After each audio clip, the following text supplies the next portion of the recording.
before Christ, before I really understood what it means to walk with Christ, I was trapped in a cycle of guilt. I was captive to my striving. The word totaled is commonly used to describe cars after a serious accident, when the insurance company determines that the car is damaged beyond repair. This is the condition that I found myself in, going into my sophomore year of college. However, I didn't feel this way about my life from the beginning, and I certainly didn't recognize it. I grew up with no real spiritual background to speak of, and although I learned about the Bible and Jesus when I attended Catholic school, it was never really something I believed in or had a desire to pursue. I was lost and alone. I was total.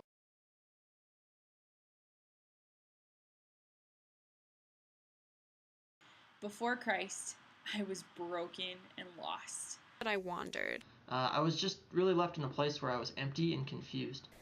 It was like somebody took me off a shelf, threw me down, shattered me against the ground, and expected me to be able to pick up the pieces and be okay. Are basically purposeless, full of loneliness and isolation. I started to seek joy and satisfaction in things like friends, partying, and sports. However, I was plagued by guilt about my actions. Just unsure and confused. Arrogant. My life before Christ was very withdrawn. For my whole life, I've been searching. One word I would say that describes my life before knowing Jesus would be the word longing. A good church kid.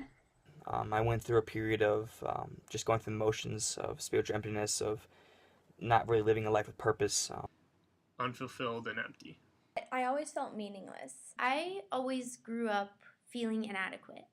The word empty describes my life before knowing Christ, because I was always looking for what was next in life. Descrevem a minha vida antes e depois de ter encontrado Cristo são religiosidade e liberdade.